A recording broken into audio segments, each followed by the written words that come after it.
Looking back on the week that was and forward to the week ahead. It's the Tuesday Night Hustle. Waiver wire, trades, roster management. To win in fantasy football, you must remember one simple rule. Never get out-hustled. It's the Tuesday Night Hustle. Here are your hosts, Brian Drake and Dwain McFarland.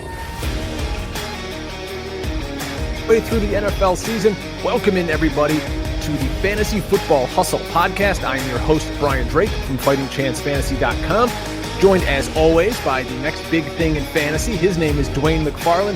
Dwain, I don't know, kind of a slow week. Anything big happen in your world out there this week?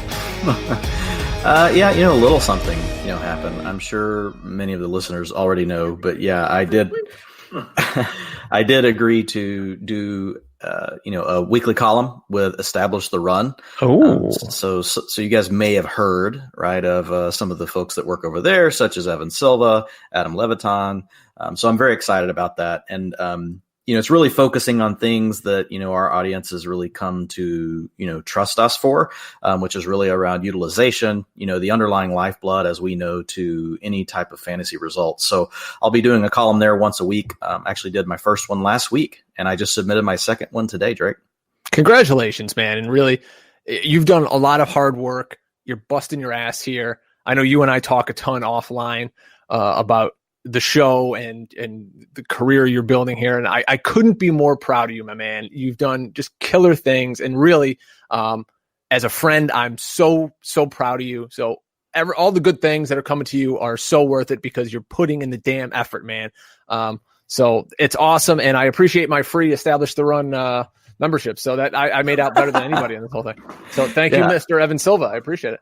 Yeah, that was my first form of payment from them, was getting Drake a free subscription. Yeah, and thanks to Evan for doing that. Yes, absolutely. So the Fantasy Football Hustle, we talk fantasy here. We try to get into the why of fantasy football. We're not just spitting hot takes, not just saying start, sit, hot, crazy prediction for week 5. We don't do all that. Dwayne's doing his utilization reports. We want to see why guys are playing the way they're playing, so you know who to target on your waiver wire and how to better handle your roster management. We're going to start things off this week with the running back position, and a guy that we've talked about seemingly, Dwayne, for a century on this show is Ronald Jones.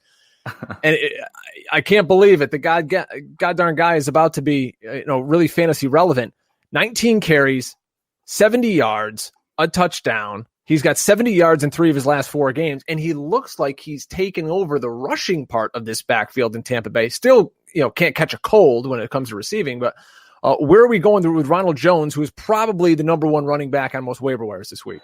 Yeah, I mean, Jones is a guy that just, like you said, we've been talking about for a long time, and I'll be honest with you, Drake, I had just started to give up hope, based on the way Jones had been playing. But this is, a great example of how you got to stay fluid, right? Things can change, players can adapt, and we will see ultimately what the long term brings here for Ronald Jones. The Buccaneers staff has still, been very, at least publicly, they've talked very much about staying committed to the hot hand.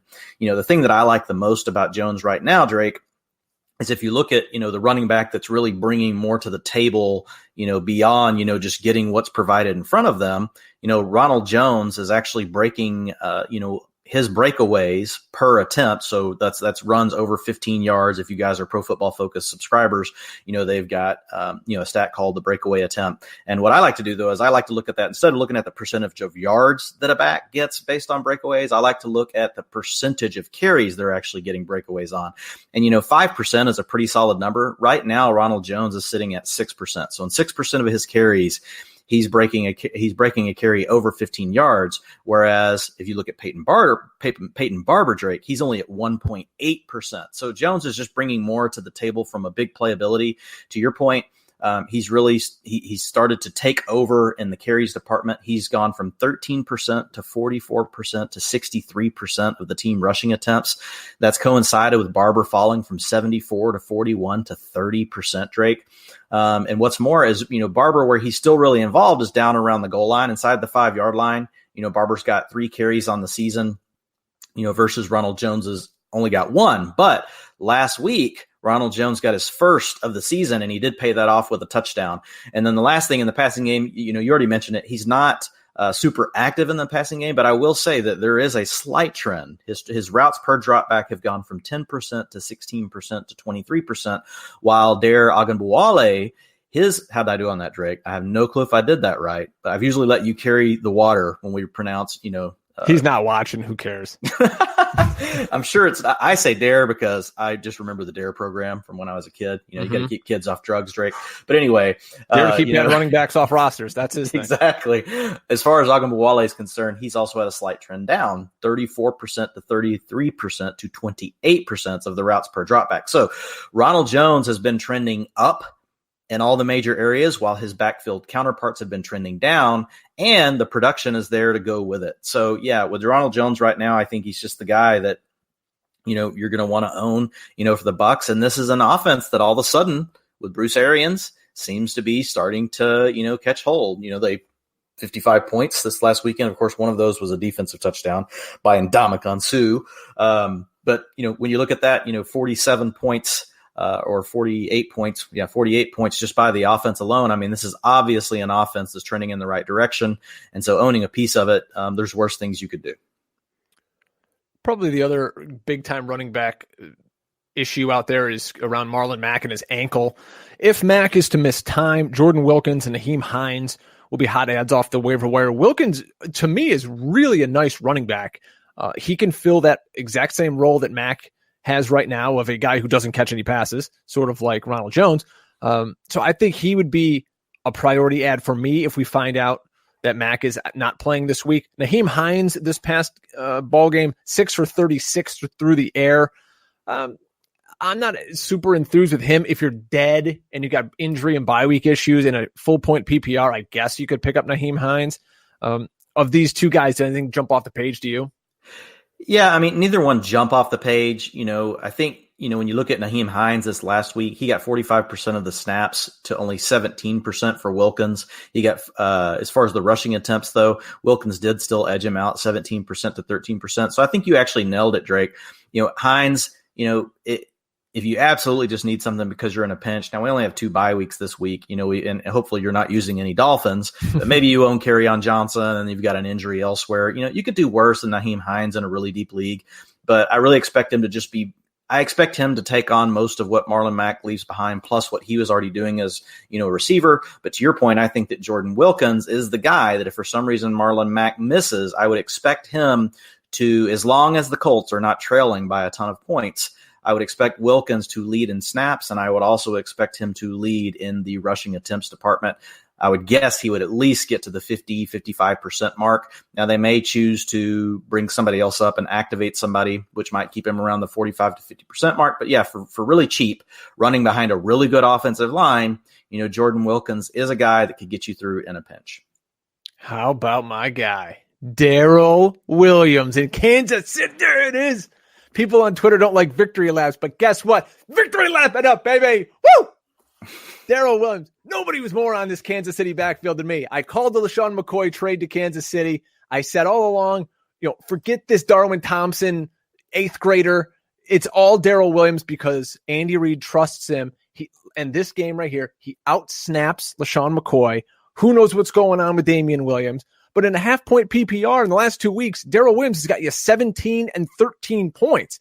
And if Damian doesn't play again this week, as they go up against Indianapolis, fire him up again. Yeah, McCoy's still the number one runner, but it's not by a ton. He had 44% of the rushing attempts last week to 32% for Darrell Williams.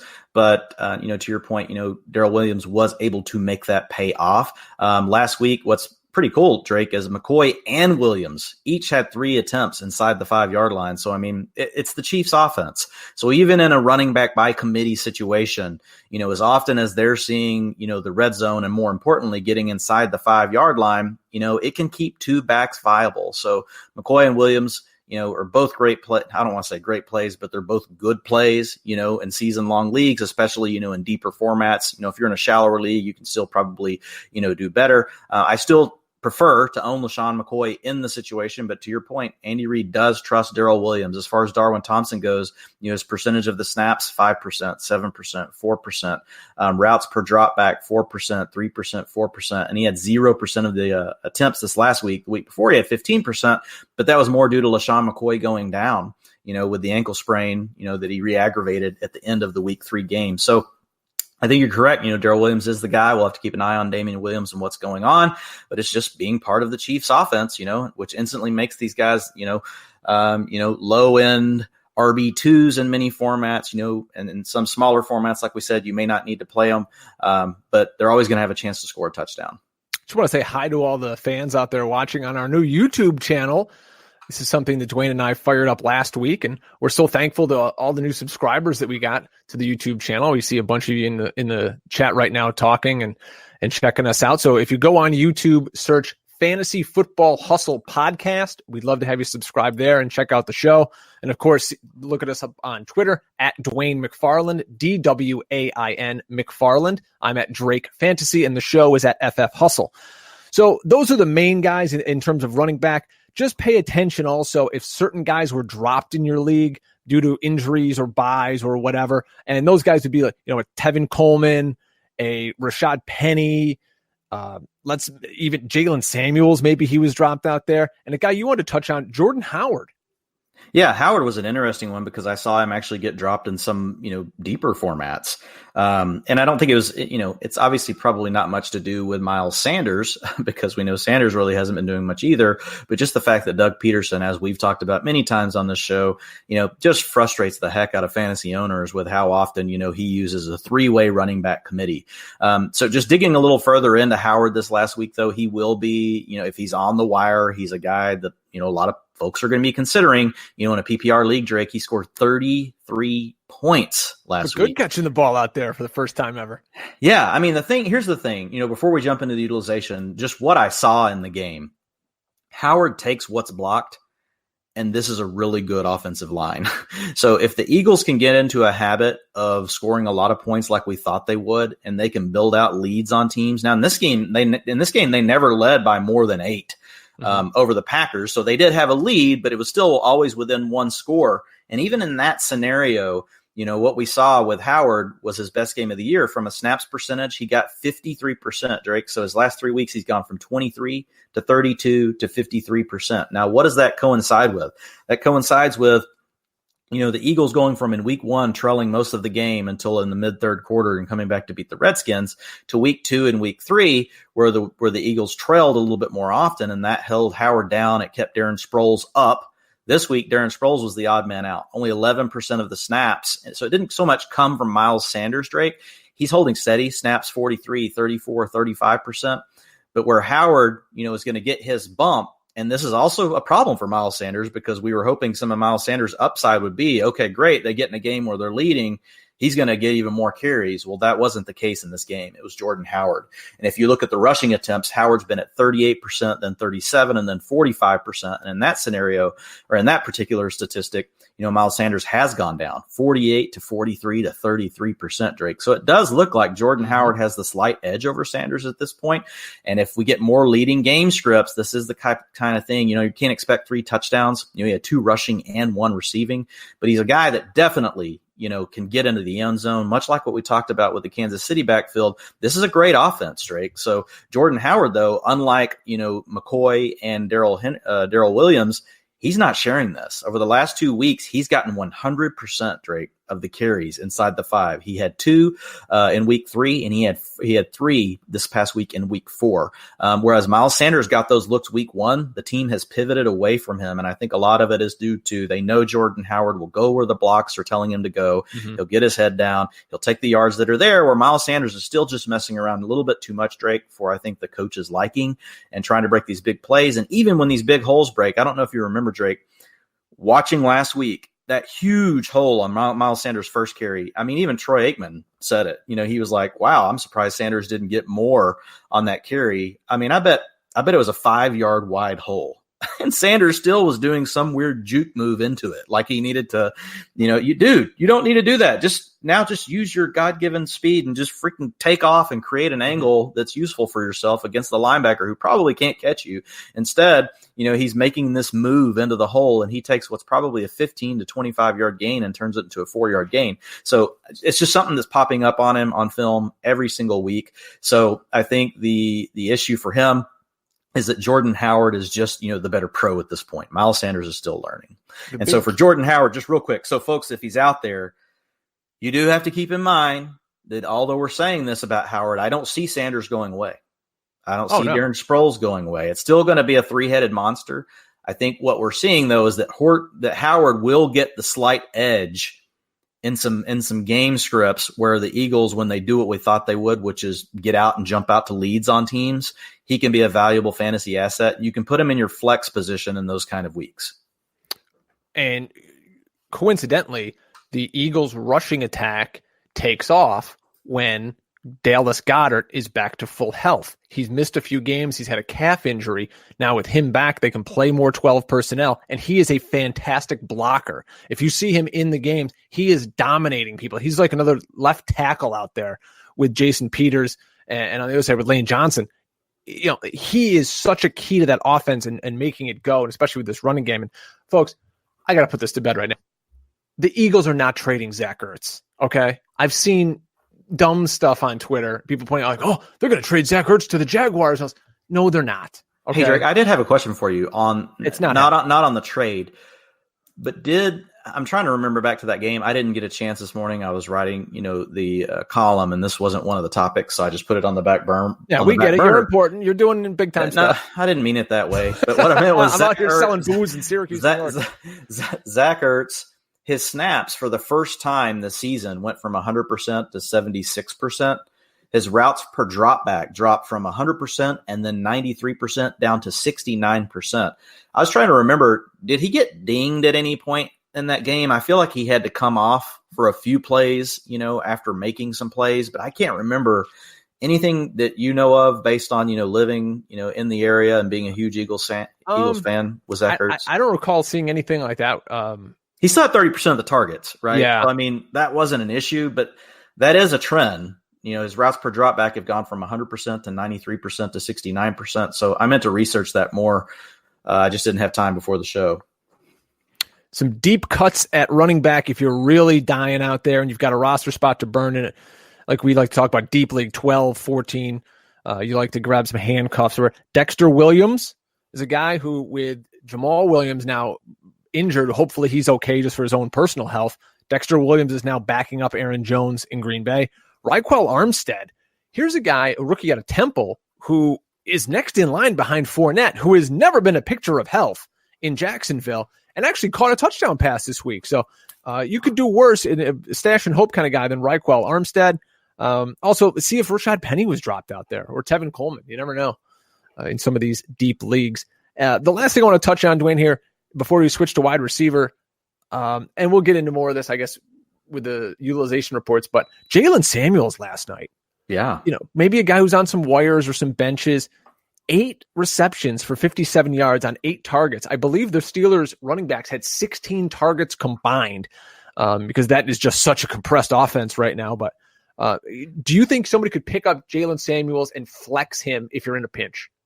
Yeah, I think if you're in a pinch, you definitely could. I would rather not have to, just because I want to see, is this a 1 week kind of, outlier week based on the game plan and something they saw with the Bengals, or because they got up by so much and they knew their defense wasn't going to really give anything up to the Bengals because the Bengals couldn't even drop back to pass without Andy Dalton getting clobbered. A lot of those things are unknown, but from very early in the game, it was apparent that Jalen Samuels was going to be part of this game plan. And that with Ben Roethlisberger being gone, I do think we're starting to see, Drake, that Randy Fichtner has figured out that, it can't just be like it was, when Ben was essentially out there running, the offense, that they're going to have to do some things. They're going to have to create some wrinkles. They're going to have to create mismatches without Antonio Brown. And so my gut says, now again, only one data point, so we'll monitor it, moving forward. But my gut says is that Jalen Samuels will continue to be part of, this game plan, moving forward. And I think it just makes sense whenever you don't have a true alpha receiver outside of, and Juju, let's be clear. I love Juju, but he's not an alpha type receiver that can beat every level of the defense. So defenses can do things to take him away. And so that means your other guys have to step up. Well, if you're depending on younger guys like Deontay Johnson and James Washington, the better way to approach that is to create a scheme that, allows any one of those guys in a certain situation to create a mismatch versus it just being a clear pecking order of every week. It's Juju and it's going to always be Deontay Johnson. And then it's going to always be, whoever. The idea here is based on what the defense is giving them, they're going to want to scheme up different guys every week. And I think that makes Jalen Samuels someone that's very interesting moving forward. Let's stick with the Steelers, but move to wide receiver now. Nobody's talking Deontay Johnson 2 weeks ago except the Fantasy Football Hustle, and I took that to heart. I started him in a league this week. I tweeted out how we put our money where our mouth is here. Deontay Johnson over the last 2 weeks, 12 targets. Last night he had 6 for 77 and a touchdown. Obviously looks like he's going to be involved in this offense going forward. He and then Geronimo Allison would probably be the top 2 guys at wide receiver here. Your thoughts on a guy that we've talked a lot about him, but just kind of reaffirm to our audience why we like Deontay Johnson. Yeah, I mean, again, to your point, it's a guy that we've talked about a lot. I mean, and really what it all stemmed back to was in the preseason, just seeing that he was the guy that was truly backing up Dante Moncrief. He was the guy that was better at beating press coverage. James Washington was the player that looked really good downfield, making big plays, but on a consistent play-by-play basis, he was struggling to beat press coverage, and he was struggling to run the right routes and do the things that coaches want him to do. Now, to be fair, to Washington, he has seen more playing time as well, and he could be a guy that we see develop into more as the season goes. But right now, Deontay Johnson, for all the reasons we just listed, is clearly the guy that the coaching staff is leaning towards. And despite being, a teammate of James Washington in college, Kyle Rudolph. Wow,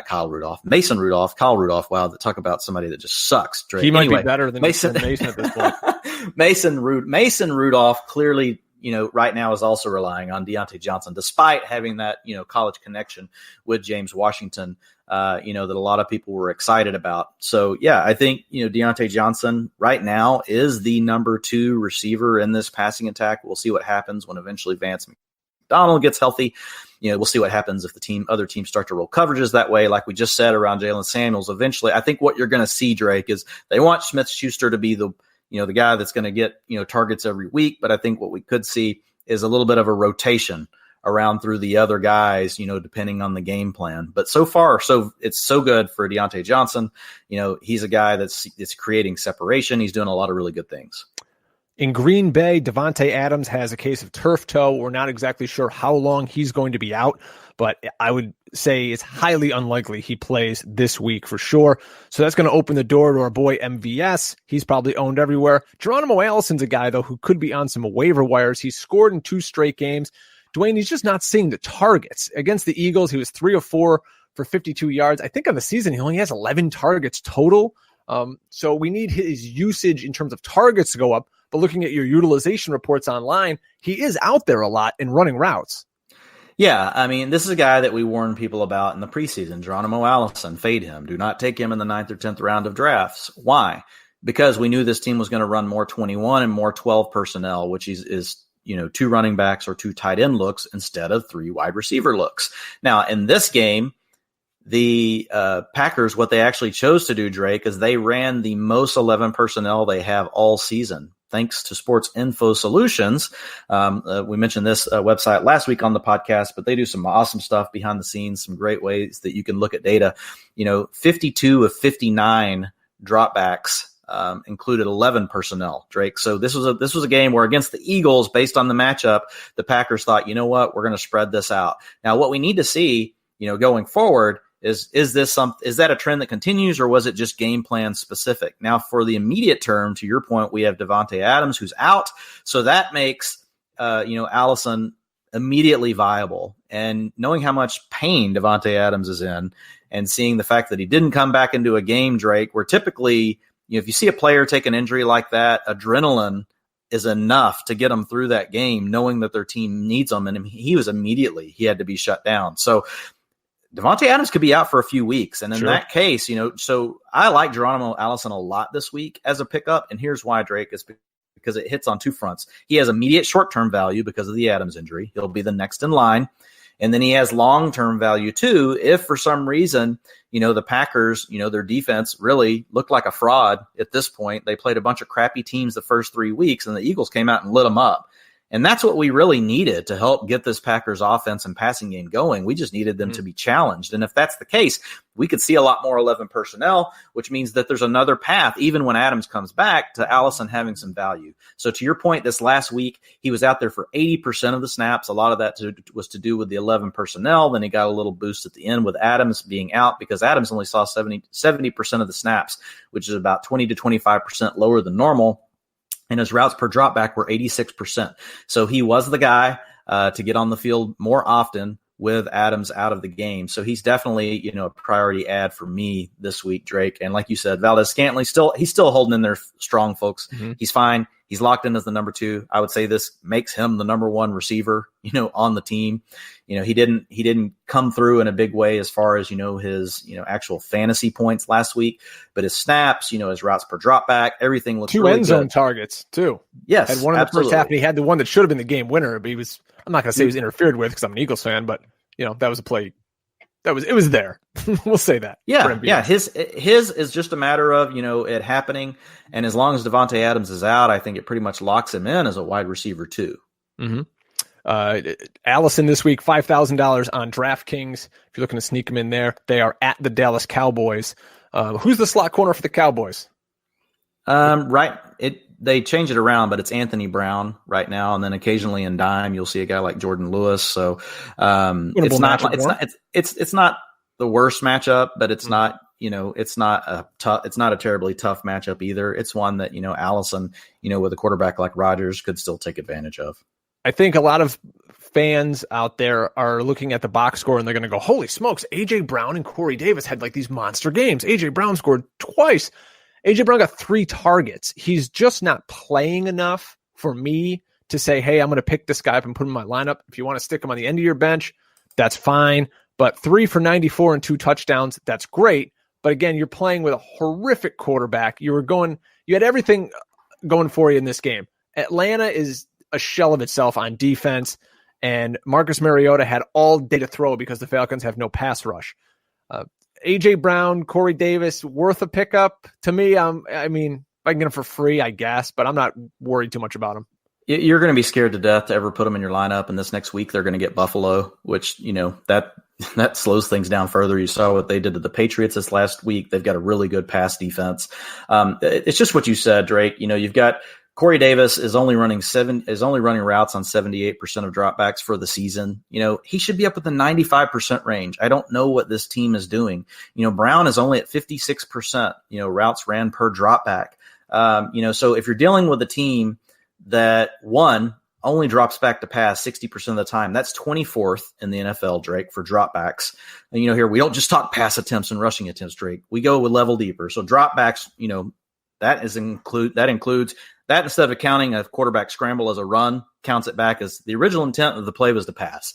And so if you look at the Titans, 60%, that's 24th in the NFL. But here's the real kicker. They only run 61.5 plays per game, Drake. That's their adjusted per game play rate.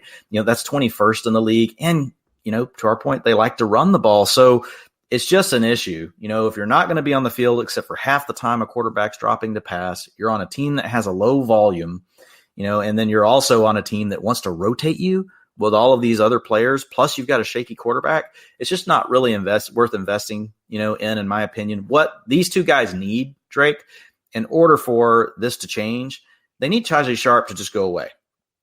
They need the coaching staff. Is that hard to do if you're the coaching staff? That's what, exactly. I don't get it. but the guy continues to rotate in, and he's the reason that these two guys can't get up to, 90% routes ran per drop back each. Now, if that happens, that's the trend we would be looking for. Unfortunately, to this point, Drake, there's just nothing substantial that we can point to. Mm-hmm. If we look at the utilization report for Tennessee right now, A.J. Brown over the last 3 weeks, his routes per drop back, 49%, 58%, 55%. It's just kind of, all in that, right in that mid 50s range.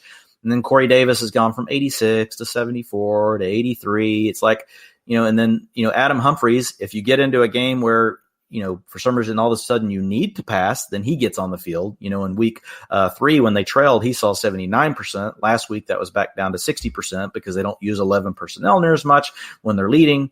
And then you got Sharp sitting at 49%, 42%, 48%. So like, he's the guy standing in the way. And I don't mean this as personal. I'm sure he's a great guy. And he's even, was a guy that, I know a few years ago, folks had some high hopes for in fantasy, but they just need to let these other guys get into a rhythm. If they did that, then I would be willing to roster a guy like A.J. Brown in mid to deeper leagues, and I would roster Corey Davis in all formats. But right now, in shallow leagues, A.J. Brown and Corey Davis, just forget about it. Medium-sized leagues, you may consider Corey Davis on the hope that he has the clearest path to getting up to the right amount of routes ran per drop back. And in deeper leagues, then Corey Davis probably needs to be rostered. A.J. Brown, though, is still, you're never going to know when to put him in, Drake. Now, sure as we say this, next week we'll see Tajay Sharp get 0% of, the routes ran, and they'll all go to A.J. Brown. And then, so you always have to think about talent. So that's why in the super deep leagues, it's still, if you want to put a bid on A.J. Brown and you want to bet on his talent, go ahead. Just don't overbet, based on, the kind of fluky week he had based on those few opportunities that Drake already outlined.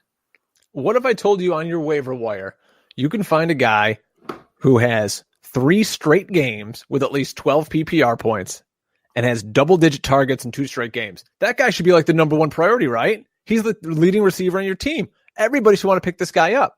Nobody's talking about him because his name's Cole freaking Beasley for the Buffalo Bills. Beasley is, it's sad to say, but he's kind of legit in this offense because Josh Allen is just an unmitigated disaster. Bills Mafia, tweet at me all you want. Josh Allen sucks. Okay. He's a turnover machine. He can't take 3 steps, hit his back foot and throw the ball. It's just not in his DNA. Anyways, more about Cole Beasley. So he's going to play against Tennessee. Then he's got a bye week, but his schedule after that opens up like something you've never seen before. Thanks to our friend Matt Williams for tweeting this out about it. And it's Miami, Philly, the Redskins, the Browns, and the Dolphins yet again. Cole Beasley, not saying you want to run out and start him every week, but you could have worse players on your bench. Yeah, he's fine in a pinch. The last 4 weeks, 9 points, 12 points, 13 points, 15 points in a PPR. In the weeks where you anticipate the Bills, actually trailing, those are the weeks where he becomes more viable, because this is the first week, Drake, that he even got over 80% of the snaps. And why was it? Well, if you looked at the margin of victory in week 2, it was 14 points. Week 3, the Bills won by 4 points. This last week, they lost to the Patriots by 6. So they were using 11 personnel much more often. That kept Beasley on the field. He was able to overcome some of the issues with Josh Allen. He was running routes on 96% of the drop backs. That's up from 67 and 73%. And his target share has gone from 13 to 28 to 27%. So, he's 23% of the targets, Drake, which is, to your point, he's tied for number 2. That's leading their team along with John Brown. So John Brown's still the guy to own. But Beasley, if you are in a pinch, he's fine, and occasionally, he's going to catch a touchdown here or there, which is going to make him, have a little bit more value. But I will say I'm surprised that Beasley's been able to have this kind of consistent value, even up to this point, never getting the snaps or routes ran per drop back. Is he a guy I want to depend on for the rest of the season? No, but he could bridge you. I love roster construction talk, Drake, right? He's the kind of guy that could bridge you for a couple of weeks until you figure out who it is that you want to be in, in that role. And then he could also help get you through an injury. Mm-hmm. He can help get you through a bye week. So he's a very handy kind of guy to have around on your roster. Yeah, you're not going to get a 0 when you put him in the line. He's not A.J. Brown. A.J. Brown's going to score you 40 or he's going to score you -4. So it's tough to figure out where you're going to go there. Some other wide receivers we want to touch on here. Check your waiver wire. See if the following guys have been dropped or were never drafted in the first place. Golden Tate, who comes back off of suspension. They just released was it Benny Fowler? I read the tweet before we went on air. Whoever was running as the number 2, number 3 option there in New York, they released him to get Golden Tate back on the roster. So Tate's going to come back in to a significant role. He's a guy that if he is out on the wire should be bumped up your waiver priority.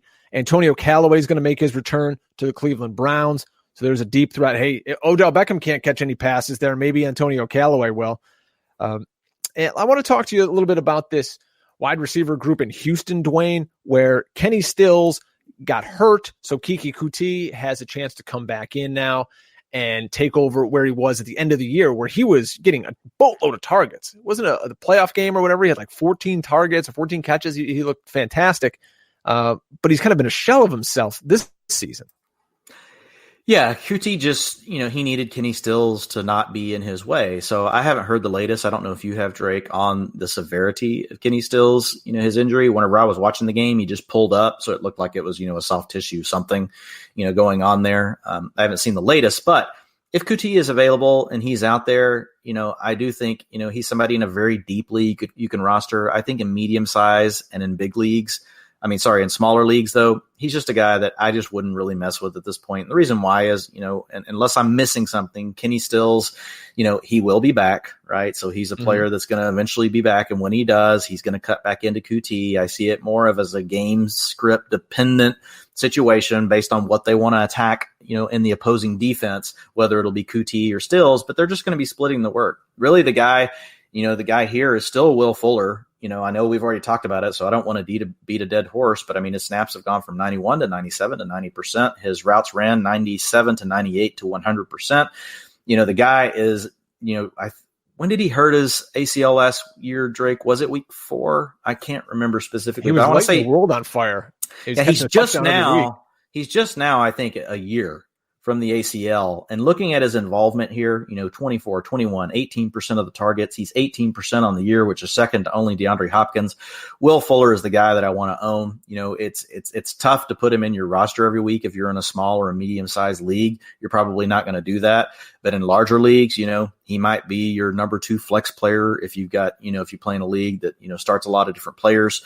But he's a guy that I definitely want to have on my roster because, and in DFS, he's still a guy that I'm going to continue to place bets on each week, because he's lowly owned and he's out there, he's on the field, he's doing his thing. And he and Watson, it's just a matter of time before they get things cooking. Let's slide over now to the tight end position. It was Will Dissly chalk week in DFS. And oh, by the way, if you're listening or looking for a DFS show, Eat the Chalk is my DFS podcast. Check it out on Twitter at Eat the Chalk DFS. Tape that show Wednesday nights. It's great for guys who play a lot of cash games. So check us out there at Eat the Chalk DFS. How about Will Dissly? He isn't just the flavor of the week. He's now showing himself in this Seattle offense to be somebody you can kind of count on every week in the wasteland that is tight end. Yeah, absolutely. Up until this past week, I would have said it's fool's gold. And the reason why is it was really a split between him and Nick Vannett.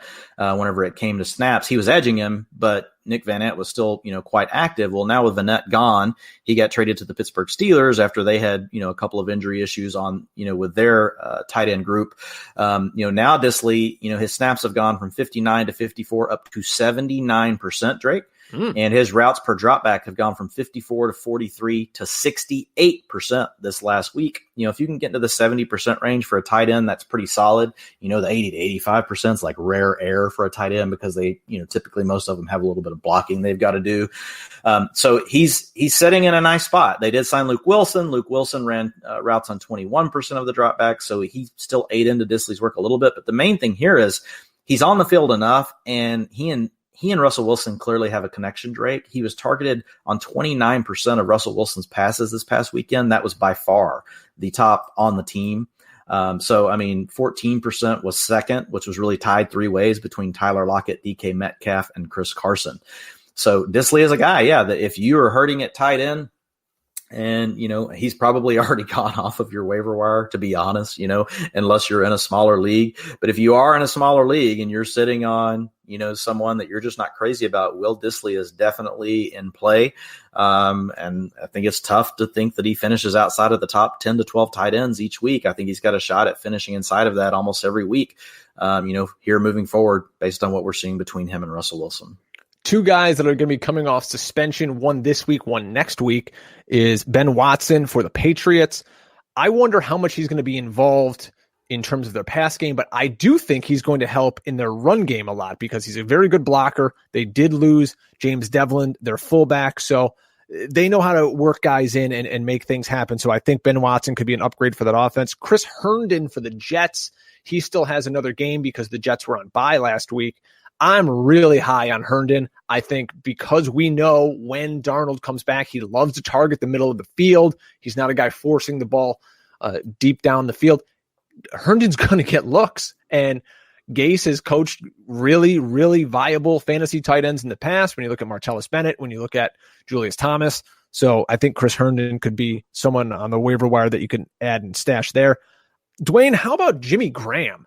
First week of the season, he catches kind of a fluke touchdown. Then he's just MIA. We're looking for him on the side of milk cartons. Now he come back, 9 targets, and everyone's talking about Jimmy Graham resurrection. Yeah, for Jimmy Graham, I mean, this was definitely his best week of the season, not just from an output, but from an underlying utilization standpoint. 71% of the snaps, his routes per dropback by far the tops for this year. 76% of the time Aaron Rodgers dropped back to pass, Jimmy Graham was running a route. And I think the Devontae Adams, issue, just like it's going to help Geronimo Allison, that's going to help Jimmy Graham in the short term. Yep. The other thing is, just like we talked about earlier, more 11 personnel. We talked about this in the preseason. We talked about Jimmy Graham as being a guy to fade because what I was seeing in the preseason in 21 and in 12 personnel sets, it was Tanyan along with, Mercedes Lewis. And in the 21 personnel, it was Mercedes Lewis because those guys are the better blockers. So if your goal coming out under center in those formations is to make a defense think you're going to run, well, that's also the kind of tight end package that you're going to show. And we know Jimmy Graham is a terrible blocker. He's really, especially at this point in his career, he's really just more of a big slot receiver. That's really what he is. And so when the team runs more 11 personnel, he's the tight end that gets out there. So what you want to see with Jimmy Graham is if this team continues to run more 11 and specifically, they like to run plays more from shotgun, which they hadn't been doing as much until this last week. That really helps Jimmy Graham out a lot. So we'll see if it continues. But for right now, he's definitely a guy that with, at least in the short term, with Devontae Adams being hurt, he does provide you some immediate relief at tight end. And I would not hesitate to roster him, considering the fact that if Will Dissly's gone, you got to wait another week on Chris Herndon, a guy like Ben Watson. We don't know what his role is going to be yet. I think Jimmy Graham, he's a guy that you put, I don't know, it depends on the size of your league, but let's say you're talking about a medium to a large size league. I think putting 10 to 15%, of your fab to make sure you get him if you have other owners that need a tight end. I wouldn't be afraid to do that with Jimmy Graham, based on my situation. Maybe you had TJ Hawkinson. He's down this week with a bye, and who knows going forward with his injury situation. And you're real desperate out there because OJ Howard's not doing it for you. Can we go to the well with Dawson Knox in Buffalo? Yeah, I think the thing, it's interesting. The thing with Knox, and it's still, this would be for a very deep league, but you're swimming in 14-foot waters. You're in the Atlantic Ocean right now. But the trends are good, right? The trends are there, and all we can do really right now, is, we can't exactly predict the future, but this is a really good trend. His snaps have gone from 51 to 57 to 67%, Drake, over the last 3 weeks. Routes per dropback, season high this last weekend at 69%. And he got to play from the slot, 50% of his routes. So he's clearly a guy, a lot of times we talk about guys, Drake, where we're like, oh, look at their snap rate is 90%, but then they only run routes on 50%. Why? Because they're a blocker. This guy's the opposite. He's only out there, for 67% of the snaps, but he's running routes on 69% of the team dropbacks. So he's getting out there because they want him to be a passing option. And if you look at his average depth of target, Drake, he's really been working more downfield the last 2 weeks, 12.5 average depth of target and 16.3 in week 4, which puts him at 11.5 for the season, because he had a couple of short targets in the early, going parts of the season. But he's a guy that they're using to stretch the middle of the field. And as teams start to look to take John Brown away, and then Cole Beasley's working underneath, Knox is going to be the guy working over the intermediate area of the field. Now, this is an offense that I don't love their pace. This is an offense that, is passing more, honestly, than we expected them to, even in situations where they're leading. In week 2, Drake, they won by 14 points. They dropped back to pass on 67% of their plays. In week 3, they won a game by 4 points, dropped back to pass 64% of their plays. So my concern early on this offseason, I don't own anybody from Buffalo. And the reason why was really tied around a few things. One, concerns around Josh Allen. He didn't play well this last weekend, but he's at least been serviceable for his weapons. But number 2, this was a team that last year rotated players and wanted to run the ball all the time. So right now what they're doing is they're rotating players less, and they're also not running the ball near as much. So that's opening up some viability for some of these options in Buffalo. As far as fantasy goes, I do believe they're still going to be hit or miss. But if you're in a super deep league, Dawson Knox, he might be all you have, and I would be willing to stream him if I had to in a pinch. Super deep cut if you're absolutely dead in a 20-team league. Ricky Seals-Jones, the Browns playing a lot better out of 12 personnel. I retweeted a tweet about that. It was a pretty good info. If you're looking to stream a defense this week, some of the names you're going to be looking for on the wire: Titans, they're going up against the Bills and what could be Matt Barkley. The Eagles are taking on the Jets, and I don't know what high school kid's going to play for the Jets this week. We'll see who wins the raffle. And the Panthers, surprisingly playing well, are going up against Dwain and the Jaguars. Gardner Minshew, whoever's going to QB there this week. So those are a couple of names you're going to look at if you're streaming. This is the Fantasy Football Hustle. I am Brian Drake. That is Dwain McFarland of EstablishTheRun.com. You can also find him on the MattWaldmanRSP.com. You can find him at FootballGuys.com. Lots of great outlets to find Dwain, at Dwain McFarland on Twitter. And I'm so happy we've got all these guys watching the show on YouTube. So, hey guys, thank you. Find us on YouTube, search Fantasy Football Hustle Podcast, and you can find our smiling faces there. And of course, retweet, subscribe, all the good stuff. So let's get into Dwain's utilization reports now. Check him out on Twitter, #utilization report. Make sure you know how to spell. It's almost like if you do something wrong on Google and you're like, whoa, what website did I come across here? But utilization report, check that out. I want to start with Todd Gurley and the Rams. I got into it with some guys on Twitter. What are you doing, Drake? Why are you getting into it? So, listen, we're giving fantasy football advice for the season. I'm not looking at, okay, here's what we're going to do today. I'm looking big picture for the whole year. And you've got a chance now to sell Todd Gurley and recoup some of that first or second round value that you drafted him with a month ago, right? The guy had 5 rushing attempts. 5. Okay, he had 11 targets or whatever. He scored 2 touchdowns. Great. That means you can sell him. Not everybody in your league was watching a Rams game. All they're going to do is look at the box score and say, oh my God, Todd Gurley's back. Look, he looks great.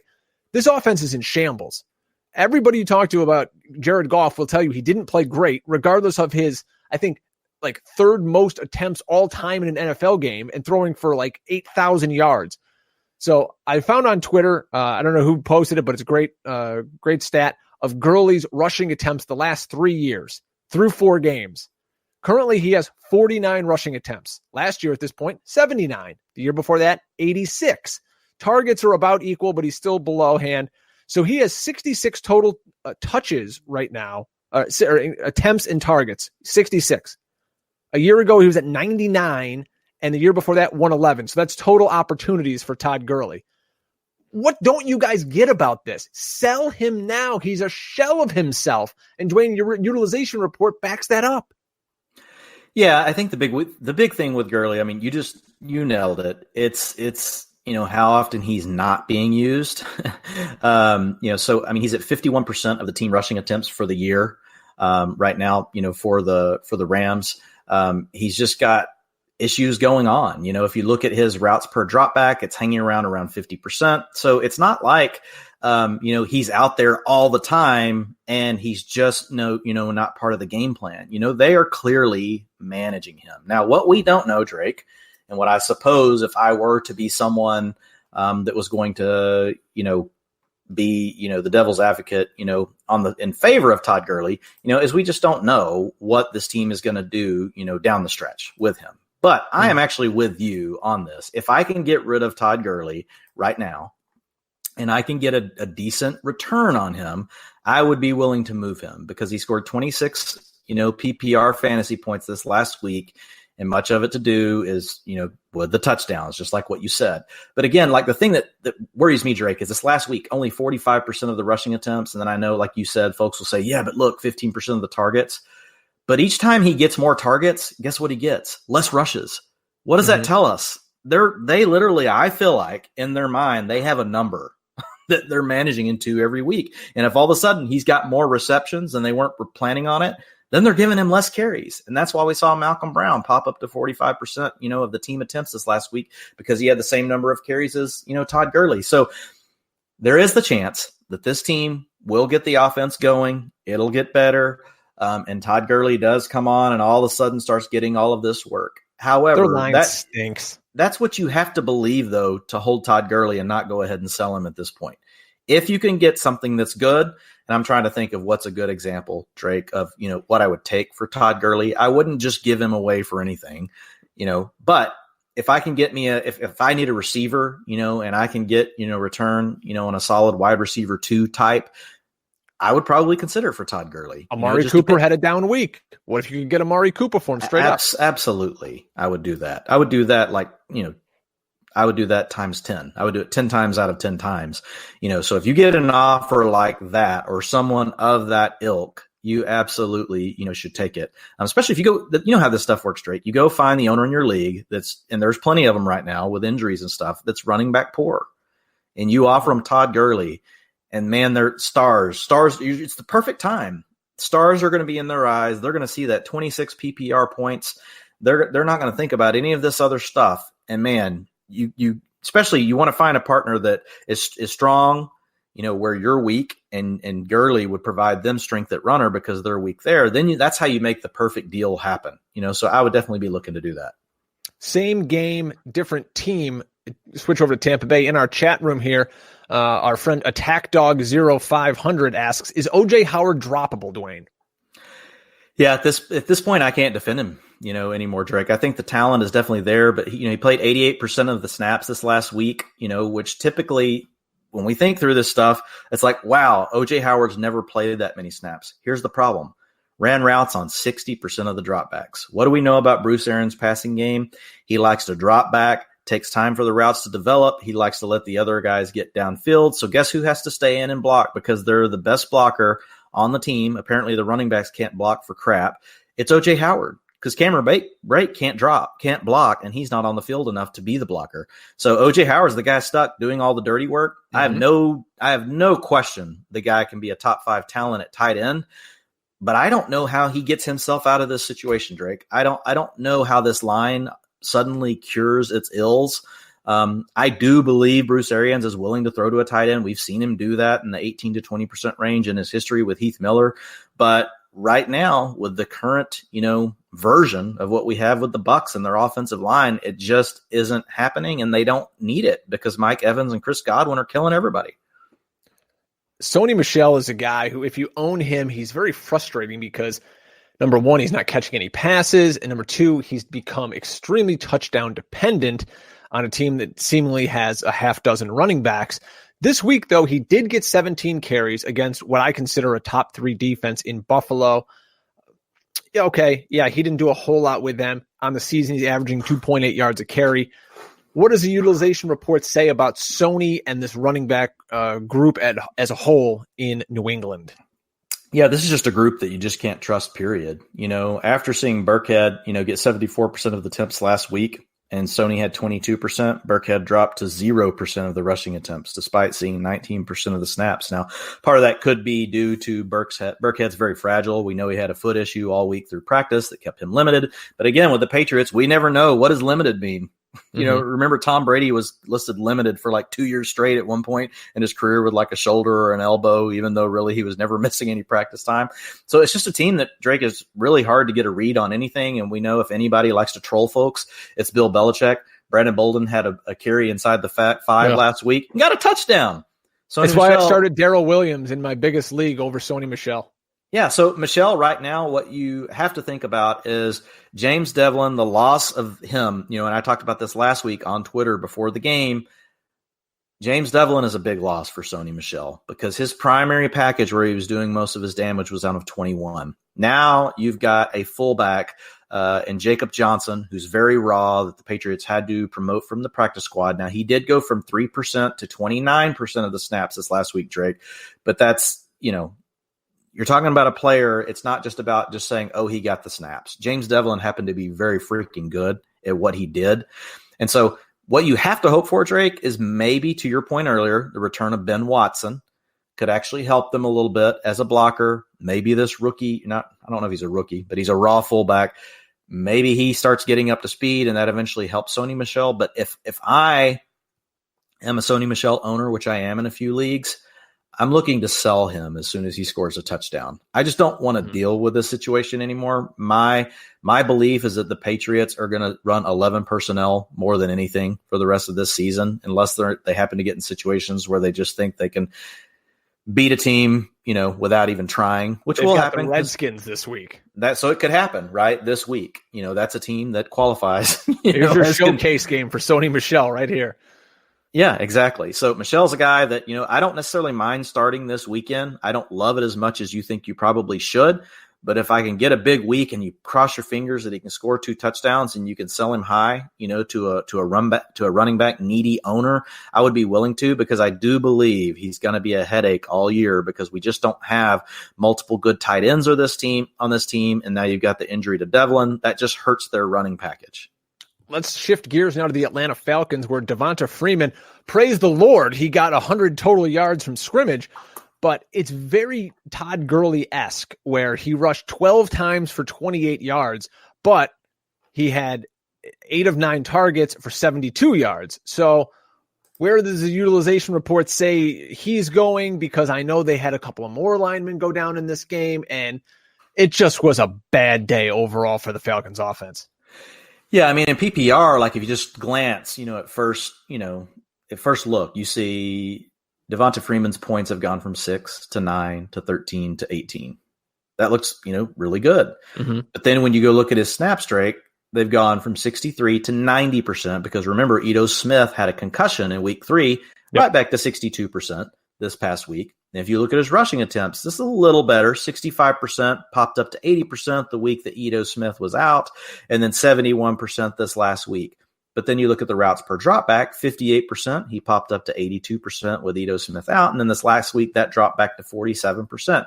So yeah, it's along the lines of what you just said. You actually made a really good, that was a really good comparison, with Todd Gurley. Once in a while.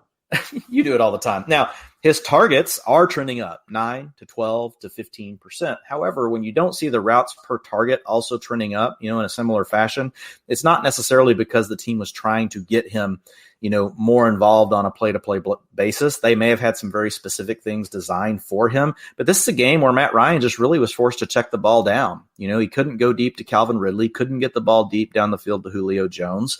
Those things just weren't working. So he went underneath to Devonta Freeman 15% of the time, and then Austin Hooper saw 21%, and then Mohamed Sanu saw 21%. So all of your guys, that are averaging, a low depth of target, those were all the guys that got the targets this past week, as Atlanta fell behind early, and basically, their opposition just didn't want to let them throw the ball deep, and potentially give up a big play, which could put Atlanta back into the game. So for Freeman, he's another guy that at this point, if he hits, I'm willing to, and maybe that's this week, right? Maybe he's done enough now that you can go sell this trend. I'm still willing to move Devonta Freeman. I don't want to just give him away again. But, the thing that worries me the most with Freeman, Drake, is the inconsistencies that we're seeing in the utilization report. But then also he doesn't get any of the work inside the 5. That's all Ito Smith. Talk about a weird role. Devonta Freeman, basically he gets rushing attempts inside the, from 20 to 20, I guess. It's like there's just no value in it. It's like, where's he he's got to break a big play to be worth anything, because this offense right now, if this offense was doing what we thought it would do, Drake, which was build some leads, score a lot of points, Freeman might be viable. But this is an offense that's struggling, and we're seeing this low, inconsistent volume stuff. Freeman's a guy that, if you're going to hold on to hope for him because of where you drafted him, and I own him plenty, believe me, And I still believe the thought process behind owning him was solid. Sometimes things just play out a little differently than we think. But if you're hoping for something, it's that this offense has to get going. They need their line to be healthy. You got to give Matt Ryan more time. You've got viable weapons on the team that could make this a better offense, but they've got to turn it around pretty quick, Drake, because at this point, you just kind of are what you are based on what we've seen. Mohamed Sanu has more targets on this season than players such as Amari Cooper, David Johnson, Josh Gordon, Juju Smith-Schuster, T.Y. Hilton, Sterling Shepard, Le'Veon Bell. I mean, you name it. This guy is balling out. We didn't talk about him in our waiver wire part of the show, but Mohamed Sanu is just like one of these annoying, sneaky guys that gets 9 freaking targets a game. Like, you can use him in a PPR. Yeah, you can use him. I mean, right now, what is he at? He's got 6, 7, 6, 11. You got to be careful this last, game. The Cardinals, they're throwing the ball 70. They're dropping back to pass 75% of the time, which is in the top 3 in the league. So, and a lot of that's because they suck and they're trailing. They lost by 3 in week 3. They were trailing by 14 in week 4. If we go back to, week 1, they got off to a rough start as well. They beat your Eagles in week 2, Drake. They won that game by 4, but it never felt safe, right? At any point, it was kind of like just hanging by a thread. I still think they're going to come back and win. Yeah, exactly. But yeah, 30 targets versus 23 for Calvin Ridley, and then you've got 36 for Julio Jones. But again, a lot of that is due to, you've got the Falcons falling behind. So what's the opposing defense going to give you at that point? They're like, throw it to Mohamed Sanu. We don't care. Mm-hmm. He's going to get like 7 yards and fall down, So, I mean, now he's Cole Beasley. It's the same guy. He's actually, he's Cole Beasley. It's the same kind of thing. At least this team throws the ball, a little bit more, but he's not a guy that I'm super excited about. This could vanish at any moment with Mohamed Sanu, and Calvin Ridley, may be getting dropped in some shallower formats here before long. Only 13% of the target streak.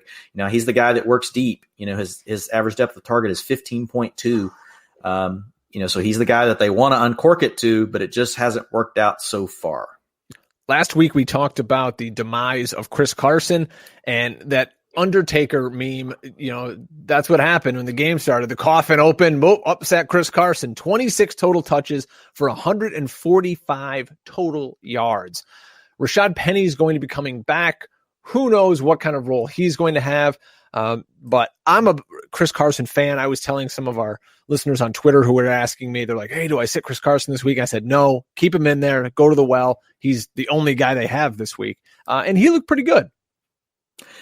Yeah, he looked good. And part of it, is really, the last part. He was the only guy they had. I'm very interested to see what happens once we finally get Rashad Penny back because, what we saw with Chris Carson to this point was everything was trending down. Now, it may have all just been attached to the fumbles, and if they think the fumbles thing is taken care of, then maybe he's good to go. But here's the thing that still scares me, Drake. It's the fact that CJ Prosise, with Rashad Penny out, has done enough to work himself into being the potential third guy in a 3-headed monster. So what we need to see, when Rashad Penny comes back, I will be very interested to see, is it really he and CJ Prosise splitting what Carson leaves them? Or is it Rashad Penny eating into what Chris Carson is doing and then them leaving additional room for CJ Prosise? And if that's what happens, and we saw that for periods of the season last year with the Seahawks, Drake, remember we had Chris Carson, Rashad Penny, and then Mike Davis. Mm-hmm. If that's sort of last year, I started Mike Davis and Chris Carson in a game, and it worked out.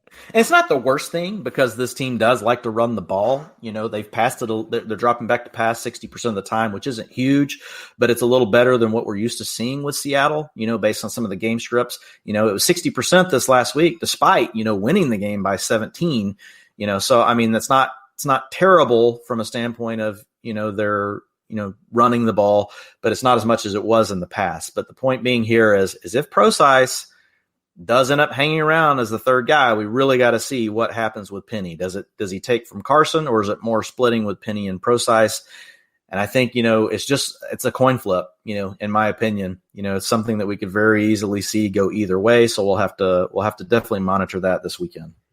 a lot of owners out there are frustrated with David Montgomery. They probably spent a third, fourth round pick on the Bears rookie, and he's been frustrating to say the least. Do you see positive things coming with your utilization report?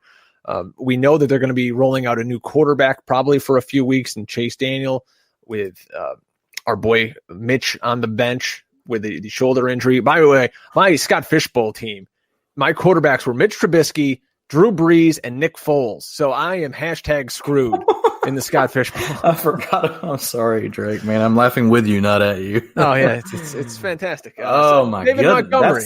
That is freaking brutal. And you had Melvin Gordon on that team. But he's coming back. He's the next guy we're talking about. Yeah. So David Montgomery, just real quick, you have a lot to be excited about here if you're the Montgomery owner, at least from a utilization standpoint. He still doesn't look very good. He looks like a guy that makes 24 people miss. Yes, you counted that. That means he makes everyone on the defense at least miss once just on a run. And then they circle back around. He makes them miss again. And he still gets an extra 2 guys on top of that. For you guys that are really good at math, that's what would bring it to 24. And guess what? He still gets 1 yard. So that's the problem with David Montgomery. Now, his utilization looks great. His snaps have gone from 45 to 65 to 69%. His rushing attempts, Drake, season high last week, 64%. He had 21 attempts, I believe, last week. Yep, 21 attempts. He had 18 in week 2, 13 in week 3. The real key for David Montgomery is you need the Bears to continue to play with leads. What we don't know is how is he going to look in a situation where, the Bears actually fall behind. Now, they have a really good defense, so that helps keep them out of that scenario quite often. The other good thing for David Montgomery is, Mike Davis. Don't know what's going to happen, with him. This last week, he missed the game due to personal reasons.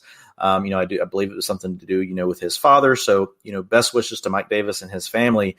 But as far as the utilization reports go, Mike Davis has been nothing but on a downfall. If you look at his snaps, they've gone from 56 to 25 to 2%. And then last week he was held out of the game. So the trend was already there well before, anything was going on with Mike Davis off the field, to him really being a zero factor. And that 2% of snaps that he got in that previous game, Drake, I believe came at the very end of the game, where they were winning by 16 points. Actually, it was at the end of that game, and he had 4% of the carries based on that. So with David Montgomery, he's a guy that all the trends look good. Yes, the Bears have been playing with the lead, by 10 points or more. It's 58% of the snaps, Drake. They've been playing with that kind of lead.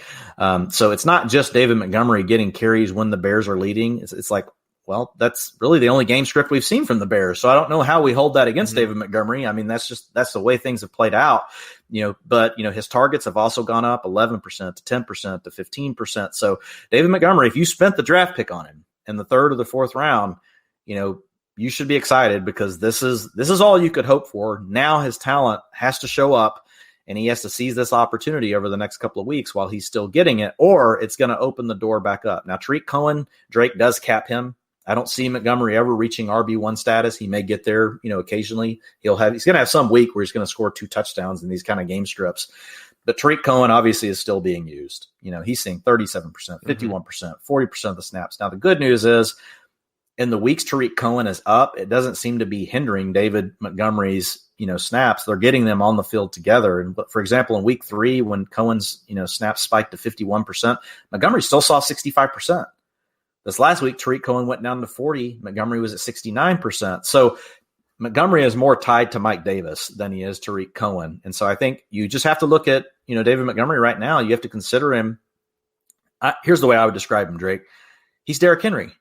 He's your running back 2 game script dependent guy. Mm-hmm. If you're playing with a lead, and which he can with a good defense, in any given game, he could all of a sudden get that 20 to 25 carries, get 100 yards, and come up with 2 touchdowns. In the scenarios where the Bears start to trail and they don't run the ball as much, that's going to hurt him just like it would a guy like Derrick Henry. He's probably going to struggle to overcome that kind of scenario because Tariq Cohen's going to be too involved as the receiver. In a half-point PPR in the first 4 weeks, he's gotten you 5 points, 13.3, 9.6 and 8.2. I say that because I was making a trade offer to the Montgomery owner as you were saying that. Yes. One of the last guys we're going to talk about is Melvin Gordon. He's back from his hiatus, and he joins a Chargers backfield that has been getting just tremendous production from Austin Eckler. Man, we can't say enough about the work that he's done, and you were all over Eckler in the preseason talking about drafting him. We were hoping to get a few more weeks out of Mr. Eckler, but I think Melvin Gordon saw the writing on the wall. I was like, ooh, I better get back for this guy. Gardner Minshew's my job right here. What do you see going forward with Melvin Gordon and the Chargers? Obviously, we don't have any information on Gordon this year, but he's a great player when he's in there. Yeah, I think what we're going to see this next week, you might still see Eckler lead the team, or you might see it be more of an even split. And then I would anticipate in the games following that, I would honestly anticipate Melvin Gordon taking the role that Austin Eckler's been in, and I would see Austin Eckler in a slightly bigger role than what Justin Jackson was playing because he's such an elite, target out of the backfield.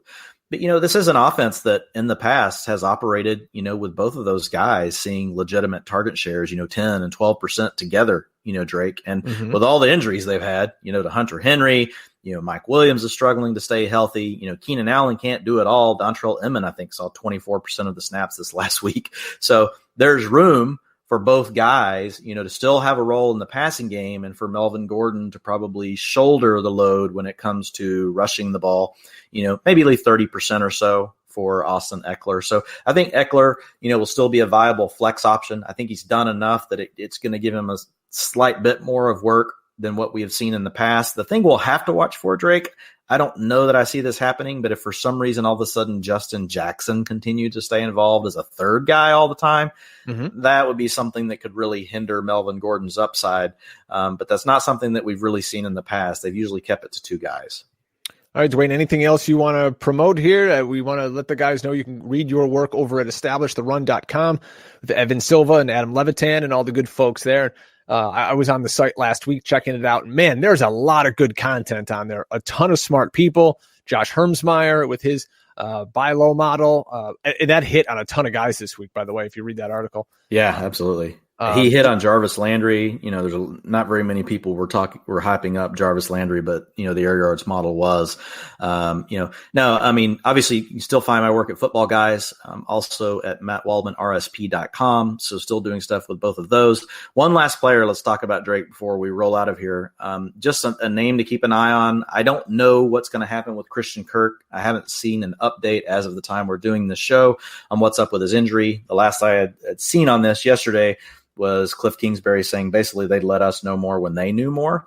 But the guy that did get on the field whenever Kirk left late in the game, guess who it was? Was it your boy Andy Isabella? It's Andy Isabella. So now Andy Isabella has, plenty of things to work on. If you guys have listened to me talk with Matt Waldman, says that, Andy Isabella, basically, could win a dance contest, but he can't beat man coverage. And when you watch him play after you've seen Matt say that, it changes your whole view of how you ever watch him, because he does. It's like he runs up to the defender, and it's like he engages in this weird, hey, I don't want to touch you, but I want to fake you out with my 27-step dance, my dance off moves here versus, just, doing some of the simpler things that could get him open. But he's in a situation where he's going to operate inside in the slot, and it looks like he'll be the guy. Now, Keyshawn Johnson is trending upward as well, but it's just worth noting, even with Kirk hurt last week, Keyshawn Johnson saw 0% of work from the slot. It's been Fitzgerald and Kirk getting all the targets, and they're the two guys that have been working inside. So Isabella will have to overcome some things, but he could be the guy to get an opportunity, sooner rather than later. We don't know how long it'll be for. But it could, based on, the injury and what, some of the things we've been seeing on Twitter, there's speculation that it could be a few weeks, again, we don't know anything yet, but just keep Isabella's name in your mind as you go to work through your waiver wires tonight, especially if you're in a deeper league. He's a guy that you can probably own for very cheap, and he could find himself in, a pretty good role over the next few weeks. We talked about the Cardinals giving up the farm to tight ends. They released DJ Swearinger just recently, so they're going to be rolling with rookies Jalen Thompson and a Deontay Thompson trying to cover some tight ends back there. So it doesn't look like that's going to end anytime soon. But what is going to end, folks, is this week's edition of the Fantasy Football Hustle. Thank you so much for checking us out. Again, hit us up on Twitter. I'm at Drake Fantasy. He is at Dwain McFarland. Spell his first name Dwain McFarland. The show is at FF Hustle. And check us out on YouTube. So many of you did today. Just search Fantasy Football Hustle Podcast.